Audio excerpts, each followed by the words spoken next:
दोस्तों नमस्कार। एक बार सभी का स्वागत है यूट्यूब चैनल पर। आशा करते हैं आप सभी स्वस्थ होंगे और घर पर पढ़ाई कर रहे होंगे। इसी के साथ जो कल आप जेट वालों के लिए जो खुशखबरी आई थी कि जेट एग्ज़ाम है जो 11 जुलाई को नहीं होगा, तो ज़्यादातर ऐसे भी हैं आपके साथी जो क्या करेंगे, पढ़ाई करना छोड़ देंगे। तो कृपया वो ऐसा नहीं करें, क्योंकि आज आपने पढ़ाई करना छोड़ दी है। आज आपका जो फ्लो था, जिस हिसाब से आप पढ़ रहे थे, आज वो फ्लो आपका टूट गया। तो ये समझो जो आपने गोल फिक्स किया था वो आपको नहीं मिलने वाला। जब ठान लो तो जीत है, मान लो तो हार है, बस यही बात काम करेगी। तो दोस्तों आप, मेरे कहने का मतलब यही है कि अपनी पढ़ाई नहीं छोड़ें, पढ़ाई लगातार बनाए रखें। क्योंकि यदि पढ़ाई नहीं करोगे तो आपका गोल मिस हो जाएगा, और आपको गोल मिस करना नहीं है, क्योंकि ये कोरोना है, महामारी है, 2 साल से चलती आ रही है, और इसका हमें ऐसा लगना चाहिए कि हमारे पर कोई इफ़ेक्ट नहीं पड़ रहा है, क्योंकि जब हम घर पर रहकर अच्छे से पढ़ाई करेंगे। तो दोस्तों आपके लिए आज प्रस्तुत है हमारे साथ बायोलॉजी टेस्ट सीरीज है, जो फर्स्ट टेस्ट सीरीज बायोलॉजी की। बड़े अच्छे क्वेश्चन है टेस्ट सीरीज में, तो जुड़े रहिए लास्ट तक दोस्तों, और लाभ उठाइए बायोलॉजी की टेस्ट सीरीज का। ये क्वेश्चन इम्पोर्टेंट क्वेश्चन है जो हर बार एग्ज़ाम में आते हैं, तो एक बार ज़रूर पढ़ें। तो देखिए चलते हैं हमारे आज टेस्ट सीरीज के क्वेश्चनों पर। तो हमारा फर्स्ट क्वेश्चन है जो क्या है, कोशिका की खोज किसने की थी? रॉबर्ट हुक ने, एंटोनी वॉन ल्यूवेनहॉक ने, वाटसन ने और रॉबर्ट ब्राउन ने। कोशिका की खोज किसने की थी? जल्दी से जितने भी लाइव जुड़े हैं प्रीमियर में वो एक बार आंसर दें, और हम आपके दोस्त हैं पीछे बच रहे हैं, उनके पास एक बार लिंक सेंड कर दें ताकि वो भी हमारे साथ आकर जुड़े और हमारे साथ ही बायोलॉजी की टेस्ट सीरीज़ का फ़ायदा उठाएं। तो जल्दी करें, एक बार लिंक शेयर कर दीजिए। और जिसने आंसर दिया है वो बहुत अच्छी बात है। कोशिका की खोज किसने की? रॉबर्ट हुक ने, एंटोनी वॉन ल्यूवेनहॉक, वाटसन या फिर रॉबर्ट ब्राउन। किसने की कोशिका की खोज? तो दोस्तों कोशिका की खोज की थी हमारे रॉबर्ट हुक ने। किसने की थी? रॉबर्ट हुक ने। देखो यहाँ पर दोनों ऑप्शन आ रखे हैं, रॉबर्ट हुक और एंटोनी वॉन ल्यूवेनहॉक। तो यहाँ पर कोशिका की खोज के लिए पूछा है तो यहाँ पर रॉबर्ट हुक ही होगा, क्योंकि यहाँ पर जब पूछ लेता कि जीवित कोशिका की खोज किसने की, जीवित कोशिका की खोज की हमारे एंटोनी वॉन ल्यूवेनहॉक नाम के साइंटिस्ट थे, उन्होंने की थी। और ये मृत कोशिका की खोज है, ये कोशिका की खोज है। सबसे पहले कोशिका को रॉबर्ट हुक ने ही देखा था। अब देखो रॉबर्ट हुक ने कोशिका की खोज की थी 1665 में। कौन से सन में? 1665 में। और एंटोनी वॉन ल्यूवेनहॉक ये आए थे कुछ साल बाद में। तो इन्होंने क्या किया था, जीवित कोशिका की खोज की थी। और जीवित कोशिका की खोज किसने की? तो एंटोनी वॉन ल्यूवेनहॉक ने। अब ये पूछ ले कि इन्होंने कब की थी? इन्होंने की थी 1674 में। चलिए दोस्तों अगले क्वेश्चन पर चलते हैं। कोशिका सिद्धांत प्रतिपादन किसने किया? तो फटाफट आंसर दीजिए। नॉल व रस्किन ने, वाटसन व क्रिक ने, स्वान व स्लाइडेन ने या फिर सभी ने? फटाफट जल्दी से लिखे आंसर। कोशिका सिद्धांत का प्रतिपादन किसने किया? नॉल व रस्किन ने, वाटसन व क्रिक ने, स्वान व स्लाइडेन। तो दोस्तों आज हम ये पढ़ने वाले हैं कि कोशिका सिद्धांत का प्रतिपादन किया है जो कि हमारे स्वान एवं स्लाइडेन। जिसने सी ऑप्शन आंसर दिया है उसका राइट आंसर है। वो अपनी पढ़ाई को निरंतर बने रखें, आपको अपने गोल से कोई नहीं रोक सकता। चाहे कोरोना क्यों ना, ये कोरोना हो, महामारी हो, चाहे बीमारी हो, कोई नहीं रोक सकता है। कोशिका सिद्धांत का प्रतिपादन किसने किया? स्वान व स्लाइडेन ने किया। चलिए दोस्तों चलते हैं नेक्स्ट क्वेश्चन पर। कोशिका में पाया जाने वाला सर्वाधिक पदार्थ है। अब कोशिका में सर्वाधिक पदार्थ क्या पाया जाता है? जल पाया जाता है, प्रोटीन, सेलुलोज या फिर वसा? कोशिका में पाया जाने वाला सर्वाधिक पदार्थ हैं जल, प्रोटीन, सेलुलोज, वसा। अब कौन सा पदार्थ है जो कोशिका में ज़्यादा मात्रा में पाया जाता है, अधिक मात्रा में पाया जाता है? फटाफट से आंसर दीजिए, एक बार आंसर दीजिए। और जितने भी देख रहे हैं एक बार लाइक कर दें और जो भी नया है वो सब्सक्राइब कर दें। और जितने भी देख रहे हैं अपने दोस्तों को बुलाने के लिए उनके पास एक बार लिंक सेंड कर दीजिए ताकि वो भी हमारे साथ आकर जुड़ जाएं। अब कोशिका में पाए जाने वाला सर्वाधिक पदार्थ कौन सा है, बताओ जल्दी जल्दी। हाँ, जिसने ऑप्शन दिया ए, जल, वाटर। जल, वाटर कोशिका के अंदर सबसे ज़्यादा मात्रा में पाया जाता है, जो पाया जाता है जल पाया जाता है। जल की मात्रा सबसे ज़्यादा होती है, चाहे मानव कोशिका हो चाहे पादप कोशिका हो। उदाहरण के तौर पर हम देखें तो हमारी कोशिका होती है, उस पर आमतौर पर आपको भी पता होगा कि जल की बूंदें, मतलब जल की बूंद तो नहीं कह सकते हम, पर हमें कैसी, जैसे हमें उसे छूते हैं तो हमें कैसी लगती हैं, गीली गीली सी लगती हैं, इस टाइप लगती हैं। तो इसका मतलब यही है कि कोशिका के अंदर जल पाया जाता। इसके अलावा प्रोटीन, सेलुलोज वसा जितना भी कोशिका द्रव्य होता है वो पाया जाता है। नेक्स्ट क्वेश्चन है हमारा, जीवन का भौतिक आधार क्या है? जीवन का भौतिक आधार क्या है? जल, प्रोटीन, सेलुलोज, जीव द्रव्य। जल, प्रोटीन, सेलुलोज, जीव द्रव्य। तो जीवन का भौतिक आधार क्या है? कौन सी इसमें से कौन सी एक चीज़ है जो जीवन का भौतिक आधार मानी जाती है? जल्दी से एक बार चैट बॉक्स में कमेंट करें, जल्दी जल्दी आंसर दें, ए, बी, सी या डी। ए, बी, सी या डी। जितना जल्दी आंसर दोगे उतना आपको फ़ायदा है। और आज हमारी वैसे भी क्विज देख लो आप, फर्स्ट ही चल रही है। मैं मेरी तरफ से कोई कमी नहीं छोड़ रहा हूँ। बड़ी अच्छी क्विज लगनी चाहिए आप सभी को कि आज की टेस्ट सीरीज बहुत धमाकेदार होनी चाहिए। तो जीवन का भौतिक आधार क्या है? जल, प्रोटीन, सेलुलोज या जीव द्रव्य। जिसने भी डी ऑप्शन दिया है, जिसने भी डी ऑप्शन दिया है उनका राइट ऑप्शन है जीव द्रव्य। जितना भी जीव द्रव्य होता है कोशिका में पाया जाता है, केंद्रक, गोल्गी इकाई, राइबोसोम, माइटोकॉन्ड्रिया, जो सब कुछ होते हैं उसको जीवन का भौतिक आधार माना जाता है। जीवन का भौतिक आधार माना जाता है। नेक्स्ट क्वेश्चन पर चलते हैं। अभी पादप कोशिका में भित्ति बनी होती है। पादप कोशिका की भित्ति होती है जो किससे बनी होती है? सेलुलोज से, प्रोटीन से, वसा से या फिर लिपिड से? पादप कोशिका की भित्ति बनी होती है, किन से बनी होती है? क्या पाया जाता है पादप कोशिका की भित्ति में और हमारी भित्ति में? जल्दी से आंसर दीजिए। तो पादप कोशिका की भित्ति, जिसने भी इसका आंसर ए ऑप्शन दिया है सेलुलोज, ए ऑप्शन सेलुलोज, जिसने भी ए ऑप्शन आंसर दिया है, और जिसने नहीं दिया है वो एक बार ध्यान दें, थोड़ी अपनी पढ़ाई की तरक्की की और तरक्की करें खुद भी, क्योंकि यदि पढ़ाई नहीं करोगे तो अपना गोल मिस हो जाएगा और अपना गोल मिस करना है नहीं। तो पादप कोशिका की भित्ति किससे बनी होती है? पादप कोशिका की भित्ति होती है हमारी जो बनी होती है सेलुलोज की। पादप कोशिका की भित्ति में क्या पाया जाता है? सेलुलोज पाया जाता है। रही बात हमारी मनुष्य में, तो मनुष्य में देखो दोस्तों, कोशिका भित्ति पाई नहीं जाती, कोशिका भित्ति पाई नहीं जाती। यदि कोशिका भित्ति पाई नहीं जाती तो सीधा सीधा इसका सॉल्यूशन है कि हमारे अंदर ना सेलुलोज की होगी ना प्रोटीन की, क्योंकि जब भित्ति पाई नहीं जाएगी तो क्या सेलुलोज होगा और क्या प्रोटीन होगा। चलिए दोस्तों नेक्स्ट क्वेश्चन पर चलते हैं। जंतु कोशिका झिल्ली बनी होती है। जंतु कोशिका झिल्ली बनी होती है। जंतु कोशिका कौन सी है? हमारी कोशिका। जंतु कोशिका से हमारी कोशिका। हम कौन है? हम जंतु है। हमको कौन से वर्ग में रखा गया? तो जंतु वर्ग। हमें जंतु कोशिका के वर्ग में रखा गया। एक होती जंतु कोशिका, एक होती पादप कोशिका। तो हम जंतु कोशिका हैं। तो सेलुलोज से बनी होती है, प्रोटीन में लिपिड की होती है, जल या फिर स्टार्च की बनी होती है। 4 option A B C D, A B C D में से एक ऑप्शन चुनिए, एक ऑप्शन चुनिए। कौन सा ऑप्शन राइट होगा? सेलुलोज, प्रोटीन, लिपिड, जल या स्टार्च। जंतु कोशिका झिल्ली बनी होती है। जल्दी से चैट बॉक्स में आंसर लिखें, और जो भी नए आए हैं एक बार लाइक करें, सब्सक्राइब करें, और जो भी आपके दोस्त हैं उनके पास वीडियो का लिंक शेयर करें ताकि वो जल्दी से हमारे साथ आ जाएं और टेस्ट सीरीज़ का फ़ायदा उठाएं। तो एक बार सभी जल्दी करें। जिसने भी जंतु कोशिका की झिल्ली बनी होती है, किसकी बनी होती है? प्रोटीन व लिपिड, प्रोटीन व लिपिड। जिसने भी बी आंसर दिया है उनका आंसर एकदम राइट है।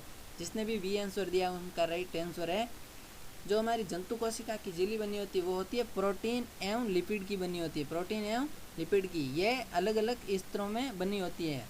और इस झिल्ली के लिए एक मॉडल भी दिया हुआ है। तो मॉडल हम करेंगे अगला जो हमारा चैप्टर होगा, हमारी टेस्ट सीरीज होगी तो उसके अंदर हम मॉडल करेंगे। इसके मॉडल किसने दिया, कैसा मॉडल है।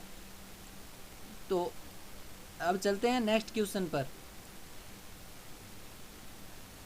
क्वेश्चन 7, कोशिका की प्रोटीन निर्माण फैक्ट्री किसे कहा जाता है। केंद्रक, गोल्जी इकाई, माइटोकॉन्ड्रिया, राइबोसोम। कोशिका की प्रोटीन फैक्ट्री निर्माण, कोशिका में प्रोटीन का निर्माण कौन करता है उसके बारे में बताना है। केंद्र करता है, गोल्जी इकाई करता है, माइटोकॉन्ड्रिया करता है या फिर राइबोसोम करता है। जल्दी से आंसर दीजिए, कौन करता है कोशिका के अंदर प्रोटीन का निर्माण। केंद्र करता है, गोल्जी इकाई, माइटोकॉन्ड्रिया या फिर राइबोसोम। तो दोस्तों जिसने भी आंसर या तो तुक्का मारा या फिर राइट दिया है, जिसने राइट दिया बहुत अच्छा है, बहुत अच्छा। और जिसने तुक्का मारा है वो कृपया तुक्का मत मारे, क्योंकि तुक्के मारते मारते तुम तुक्के ही रह जाओगे। तुक्कों में कुछ नहीं पड़ा। तुक्के है जो सभी तुक्के वो चीज़ है जिससे कोई सक्सेस की तरफ जाता है तो पीछे लोग, कई ऐसे लोग होते हैं जो उनकी टांग खींचते हैं। तो तुक्के वही काम करेंगे, टांग खींच लेंगे। तो टांग नहीं खिंचवानी हमें, इसलिए क्या करें, एकदम राइट आंसर दें। जिसने भी डी ऑप्शन राइबोसोम दिया है उनका एकदम राइट क्वेश्चन आंसर है। तो कोशिका प्रोटीन निर्माण फैक्ट्री किसे कहते हैं। कोशिका में प्रोटीन निर्माण का काम करता है जो हमारा राइबोसोम करता है। चलिए दोस्तों नेक्स्ट क्वेश्चन पर चलते हैं। केंद्र की खोज किसने की। सॉरी यहाँ पर केंद्र लिखा हुआ है, पर आप यही समझे केंद्र, थोड़ी बहुत हो जाती है मिसप्रिंटिंग, कोई बात नहीं। तो केंद्र की खोज किसने की थी। Robert Hooke, Robert brown, Watson और मेंडल। जल्दी से आंसर लिखिए, किसने की। केंद्र की खोज किसने की थी। Robert Hooke, Robert brown, Watson या फिर मेंडल। 4 ऑप्शन है, ए बी सी या डी। जिसने भी आंसर दिया है बी ऑप्शन, जिसने भी बी और जिसने ए दिया, ए वाले कृपया ध्यान दे, क्योंकि रॉबर्ट हुक कहाँ पर आया था, हमारी जीवित कोशिका के लिए आया था। और जो हमारा रॉबर्ट ब्राउन है ये किसके लिए आएगा, ये केंद्र के लिए आएगा। रॉबर्ट ब्राउन केंद्र के लिए आएगा। चलिए नेक्स्ट क्वेश्चन पर चलते हैं। अंतःपृथ्वी जालिका की खोज किसने की। बहुत अच्छा क्वेश्चन है, इंपॉर्टेंट क्वेश्चन है, जेट में आ भी चुका है और आने की संभावना भी है, तो एक बार जरूर पढ़े। अंतःपृथ्वी जालिका की खोज किसने की। मॉर्गन ने की, पोर्टर ने की, इजे बटलर ने की या फिर तीनों ने मिलकर साथ में की। जल्दी से आंसर लिखें, मॉर्गन, पोर्टर, इजे बटलर, सभी ने।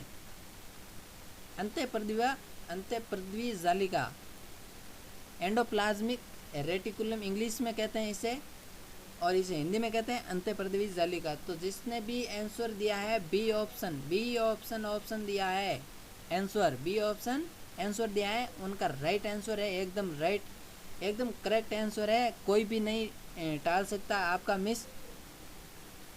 आपका जो गोल है उसे कोई मिस नहीं कर सकता है, कितनी भी अपनी साजिश क्यों ना रच ले। तो दोस्तों अपनी पढ़ाई को इसी तरह कायम बनाए रखिए और फटाफट आंसर देते जाइए। नेक्स्ट क्वेश्चन है हमारा, कोशिका में श्वसन क्रिया कहाँ पर होती है। हमारी जो सेल्स होती हैं उसमें श्वसन क्रिया कहाँ पर होती है, तो कहाँ होगी। पैलेडे कण में, माइटोकॉन्ड्रिया में, सूत्रकणिका में, 2 एवं 3 दोनों। लो बहुत इंपॉर्टेंट क्वेश्चन आया है और ये बहुत घुमाकर क्वेश्चन दिया गया है, बहुत घुमाकर। हालांकि बहुत नहीं घुमाया, थोड़ा बहुत ही घुमाया हुआ है, पर इसमें कंफ्यूजन ज़रूर होता है। अब कौन सा लिखें, 2 व 3, सी लिखें, बी लिखें, ए लिखें, किस में होती है पता नहीं है। तो जल्दी से एक बार जिसको भी पता है वो जवाब दें, और जिसको पता नहीं है वो कृपया थोड़ा रहम करें, जिसको अभी बता दिया जाएगा आंसर। तो कोशिका में श्वसन क्रिया कहाँ पर होती है। जिसने भी ऑप्शन दिया है डी ऑप्शन, 2 व 3 दोनों, उनका सही है। अब जो एक श्वसन क्रिया होती है कहाँ पर होती है, माइटोकॉन्ड्रिया में होती है। माइटोकॉन्ड्रिया को हिंदी में कहा जाता है सूत्रकणिका। तो ये हमारा कॉन्सेप्ट क्लियर हो गया, यहाँ पर ये हमारा कॉन्सेप्ट क्लियर हो गया। माइटोकॉन्ड्रिया और सूत्रकणिका दोनों एक ही चीज़ है, और होती कहाँ पर है, ये होती है माइटोकॉन्ड्रिया के अंदर। माइटोकॉन्ड्रिया में जो अंदर की लेयर होती है उसके अंदर कुछ ऐसी संरचना पाई जाती हैं अंगुलीनुमा, और उन पर F1 कण पाए जाते हैं। उन F1 को क्रिस्टी कहते हैं, और क्रिस्टी में है जो हमारा श्वसन की क्रिया होती है। तो कुल मिलाकर बात यही है कि श्वसन क्रिया कहाँ पर होगी कोशिका में, तो माइटोकॉन्ड्रिया या सूत्रकणिका, एक ही बात है, इन्हीं में ही होगी। नेक्स्ट क्वेश्चन है हमारा, कोशिका में गुणसूत्र उपस्थित होते हैं, कोशिका में गुणसूत्र उपस्थित होते हैं राइबो न्यूक्लिक एसिड में, डीऑक्सी राइबो न्यूक्लिक एसिड में, राइबोसोम में, कोशिका झिल्ली में। 4 ऑप्शन में से एक ऑप्शन को चुने, सही चुने, जल्दी करें, जल्दी जल्दी चैट बॉक्स में कमेंट करें कौन सा सही होगा, ए बी सी या डी। कोशिका में गुणसूत्र उपस्थित होते हैं, देखिए दोस्तों कोशिका में गुणसूत्र कहाँ पर उपस्थित होते हैं, राइबोन्यूक्लिक एसिड यानी आरएनए, डीऑक्सी राइबोन्यूक्लिक एसिड मतलब डीएनए, और राइबोसोम, राइबोसोम का मतलब राइबोसोमी, जो कोशिका के अंदर कोशिकांग पाया जाता है उसे राइबोसोम कहते हैं। कोशिका झिल्ली जो कोशिका के ऊपर पाई जाती है वो होती है कोशिका झिल्ली, सेंट्रियोल। तो दोस्तों कोशिका में गुणसूत्र कहाँ पर उपस्थित होते हैं, तो कोशिका में गुणसूत्र होंगे जो कहाँ पर होंगे, हमारे डीऑक्सी राइबोन्यूक्लिक एसिड में होंगे। कहाँ पर होंगे, डीएनए में होंगे। और ये डीएनए खुद कहाँ पाया जाएगा, डीएनए पाया जाएगा कोशिका के केंद्रक में, कोशिका के केंद्रक में। चलते हैं नेक्स्ट क्वेश्चन पर, केंद्रक का अध्ययन क्या कहलाता है। जब हम केंद्रक का अध्ययन करते हैं तो वो क्या कहलाता है, केंद्रक का अध्ययन, ऑन्कोलॉजी, सेंट्रोलॉजी, साइटोलॉजी, कैरियोलॉजी। जल्दी से आंसर दीजिए, जल्दी से आंसर दीजिए, ए बी सी या डी, ए बी सी या डी। आपको कैसी लग रही है क्विज, ये अंतिम के जब क्लास पूरी हो जाए, ये प्रीमियर पूरा हो जाए, तब आप क्या करें, कमेंट, एक बार वीडियो को वापस खोलें, वहाँ से नीचे चैट बॉक्स को नहीं खोलें और कमेंट बॉक्स में कमेंट करके बताएं कि कैसा है आज का वीडियो और कैसा लगा आज का वीडियो।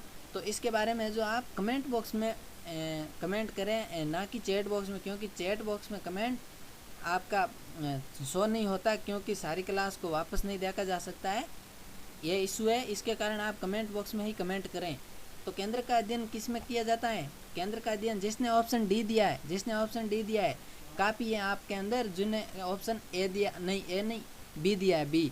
केंद्र, केंद्र का मतलब क्या होता है, सेंटर, सेंटर से सेंट्रोलॉजी, सेंटर से सेंट्रोलॉजी।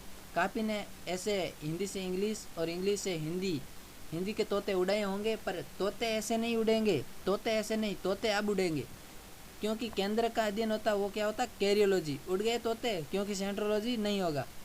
तो दोस्तों कैरियोलॉजी होगा जिसमें हमारे केंद्र का अध्ययन किया जाता है, और साइटोलॉजी होता है उसमें किया जाता है हमारी सेल्स का, साइटोलॉजी में किया जाता है हमारी सेल का अध्ययन, और कैरियोलॉजी में इसका किया जाता है हमारा केंद्र का अध्ययन। रही बात सेंट्रोलॉजी, तो सेंट्रोलॉजी मैंने इसलिए दिया है क्योंकि सेंटर, सेंटर से केंद्रक होता है और सेंटर से सेंट्रोलॉजी भी होता है।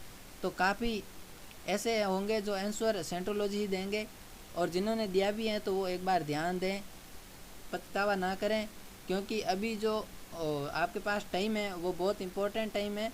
इसलिए बहुत अच्छा, जिसने भी एक बार सेंट्रोलॉजी दिया है उनको भी धन्यवाद है, क्योंकि कुछ ना कुछ तो दिया है, कुछ ना कुछ अपना दिमाग चलाया है कि सेंटर से सेंट्रो होगा, सेंटर से सेंट्रोलॉजी होगा, केंद्रक होगा।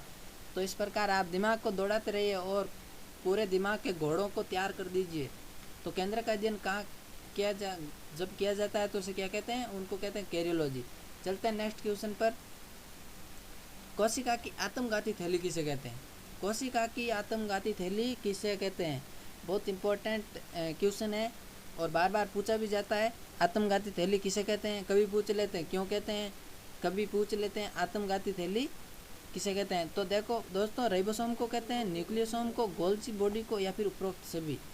अब तीनों ऑप्शन है, या तो तीनों को कहेंगे या फिर तीनों में से एक को। आपके सामने 4 ऑप्शन है, जल्दी से आंसर लिखें, जल्दी से आंसर लिखें। किसको कहा जाता है आत्मघाती थैली, दोस्तों जल्दी से आंसर लिखें। जो कोशिका की आत्मघाती थैली कहा जाता है, किसे कहा जाता है, गोल्जी काय को। किसे कहा जाता है, गोल्जी काय को। जिसने भी गोल्जी काय आंसर दिया उनका करेक्ट आंसर है, और जिसने भी उपरोक्त सभी दिया है वो ध्यान दे किस पर, गोल्जी काय पर दे, ना कि सी ऑप्शन पर, क्योंकि ऑप्शन कहीं भी चेंज होगा।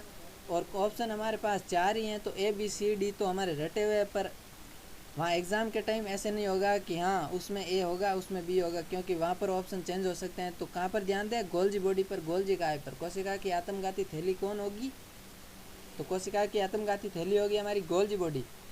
नेक्स्ट क्वेश्चन पर चलते हैं दोस्तों, नेक्स्ट क्वेश्चन, कोशिका का शक्ति ग्रह किसे कहते हैं? कोशिका का शक्ति ग्रह पावर हाउस। ये तो हम 5वीं 6वीं क्लास से पढ़ते आए हैं, 5वीं 6वीं से। जल्दी से एक बार अपना जो अपने पास ज्ञान है उसको दिखा दीजिए, जल्दी से अपनी ताकत दिखा दीजिए, अपनी दिमाग की ताकत को दिखा दीजिए। घोड़ों को दौड़ाएं जल्दी से। सूत्रकणिका, माइटोकॉन्ड्रिया दोनों या फिर पलेडे कण। कोशिका का शक्ति ग्रह किसको कहा जाता है? सूत्रकणिका, माइटोकॉन्ड्रिया दोनों या फिर पलेडे कण।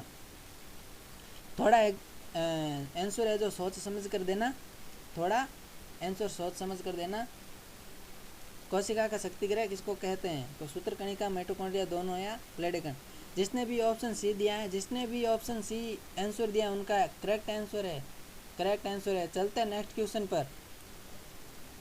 डीएनए का द्विकुंडलन मॉडल किसने दिया? डीएनए का द्विकुंडलन मॉडल, जो डीएनए हमारा उसका डबल हेलिक्स मॉडल किसने दिया? टीएच मॉर्गन ने, क्रेमर व नागेली ने, वाटसन व क्रिक ने, और इन तीनों में से कोई नहीं, क्योंकि कोई वैज्ञानिक दूसरा ही होगा, साइंटिस्ट दूसरा ही होगा जो देकर चला गया, हमें उसका नाम भी पता नहीं है। तो जल्दी से ऑप्शन दीजिए, कौन सा ऑप्शन सही होगा? आंसर दीजिए। ऑप्शन तो मैंने दे रखे हैं, सॉरी। तो टीएच मॉर्गन ने, क्रेमर व नागेली, वाटसन व क्रिक, इनमें से कोई नहीं। डीएनए का द्विकुंडल मॉडल किसने दिया? Double helix model. जिसने भी ऑप्शन सी यानी वाटसन व क्रिक आंसर दिया है, वाटसन व क्रिक आंसर दिया उनका सही है, क्योंकि जो डीएनए का द्विकुंडल मॉडल दिया था वो किसने दिया था? वाटसन एवं क्रिक ने दिया था। नेक्स्ट क्वेश्चन पर। तो नेक्स्ट क्वेश्चन है हमारा, गुणसूत्र की खोज किसने की थी? वाल्डेयर ने की थी, जॉर्ज बेली ने, नेगेली ने, या फिर पोर्टर ने? वाल्डेयर, जॉर्ज बेली और नेगेली या फिर पोर्टर। गुणसूत्र की खोज किसने की? गुणसूत्र की खोज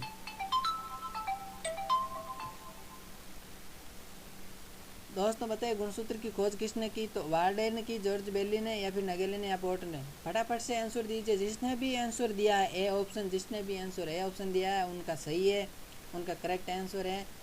दोस्तों जिसका गोल कर रखा है वो गोल आपका कोई नहीं छीन सकता है। तो कृपया आप अपनी पढ़ाई को निरंतर बनाए रखें, पढ़ाई को जेट एग्ज़ाम पोस्टपोन्ड होने के कारण छोड़े मत।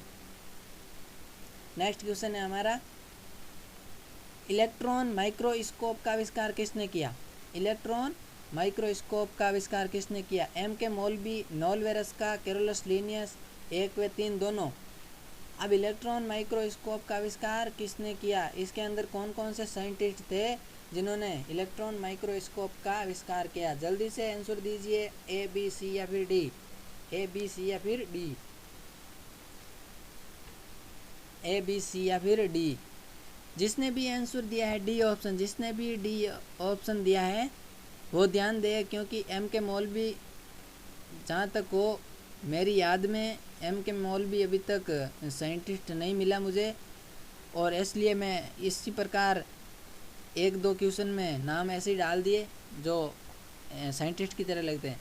तो देखिए आप कंफ्यूज हो गए होंगे कि एम के मौलवी और कैरोलस लिनियस हो सकते हैं इलेक्ट्रॉन माइक्रोस्कोप का आविष्कार करने, पर नहीं दोस्तों, इसका राइट आंसर होगा वो बी ऑप्शन होगा, नोएल व रस्का। तो हमारे जो इलेक्ट्रॉन माइक्रोस्कोप है उसका जो आविष्कार किया था वो किया था नोएल व रस्का ने किया था। नेक्स्ट क्वेश्चन पर चलते हैं। तो नेक्स्ट क्वेश्चन कहता है हमें कि राइबोसोम की खोज किसने की? राइबोसोम की खोज किसने की? ह्यूगो डुब्रिज ने, क्रोको ने, जॉर्ज पलेडे और जॉर्ज मेंडल। राइबोसोम की खोज किसने की? जल्दी से आंसर कीजिए चैट बॉक्स में। और जितने भी नए आकर जुड़े हैं लाइव प्रीमियर में वो एक बार लाइक कर दीजिए और सब्सक्राइब कर दीजिए। उसके पास एक बेल आइकन भी है तो वो भी प्रेस कर दीजिए, ताकि जब भी नया वीडियो आएगा आते ही आपके पास नोटिफिकेशन, और नोटिफिकेशन आते ही आप प्रीमियर में। तो दोस्तों ये काम आप कर ही दीजिए, आखिर आ गए यहाँ पर। तो देखिए दोस्तों, राइबोसोम की खोज किसने की? तो राइबोसोम की खोज की थी हमारे जॉर्ज पेलेडे ने।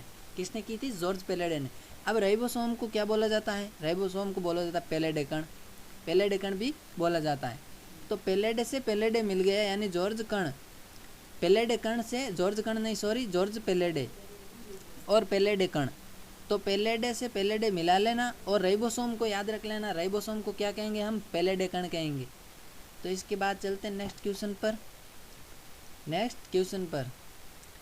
क्वेश्चन भी आगे चल रहे हैं हमसे, क्यों नहीं पता नहीं इनको भी क्या हो गया, ये भी फर्स्ट चल रहे हैं। तो देखिए मानव शरीर की सबसे लंबी कोशिका कौन सी है? मानव शरीर की सबसे लंबी कोशिका कौन सी है? WBC, RBC, मोनोसाइट, तंत्रिका कोशिका। WBC, RBC, मोनोसाइट, तंत्रिका कोशिका। कौन सी कोशिका है जो मानव शरीर में सबसे लंबी पाई जाती है? तो दोस्तों मानव शरीर की जो लंबी कोशिका है वो कौन सी है? ना WBC है, ना RBC, ना मोनोसाइट। इसका राइट आंसर होगा जो होगा तंत्रिका कोशिका। क्या होगा? तंत्रिका कोशिका। तंत्रिका कोशिका है जो मानव शरीर की सबसे लंबी कोशिका है। अब चलते हैं नेक्स्ट क्वेश्चन पर। कोशिका जीवन की आधारीय इकाई है, यह किसने बताया? कोशिका जीवन की आधारीय इकाई है, यह किसने बताया? हमारे साइंटिस्ट अरस्तु ने बताया, या फिर रॉबर्ट हुक ने, स्लाइडेन एवं स्वान ने बताया, या फिर मेंडल ने? यहाँ मंडल नहीं है, मेंडल है। कृपया थोड़ी बहुत मिस प्रिंटिंग हो जाती है तो उस पर ध्यान ना दें। हमें आंसर से आंसर चाहिए और आंसर को ही याद करना है। कोशिका जीवन की आधारीय इकाई क्या है? जल्दी से आंसर दीजिए, जल्दी से फटाफट चैट बॉक्स में आंसर लिखें। जो भी नया है एक बार लाइक करें, कमेंट करें और सब्सक्राइब करें।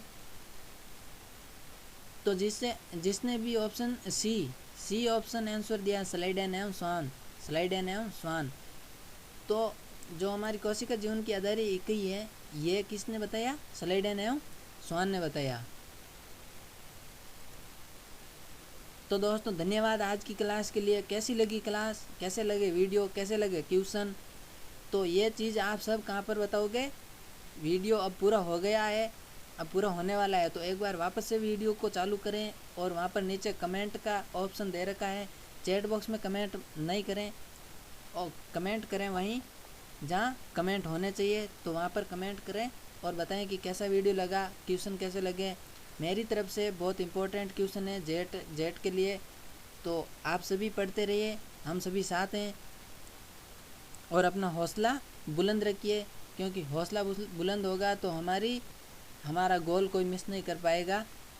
तो दोस्तों ये काम भी कर दीजिए, इसके साथ साथ वीडियो पूरा हो गया है और एक बार सब्सक्राइब कर दीजिए, शेयर कर दीजिए अपने दोस्तों के पास, जो एक बार ये वीडियो देख लें और कल टाइम पर ही कर देना ताकि वो हमारे साथ जुड़ सकें। ओके सभी को thank you all of thank you.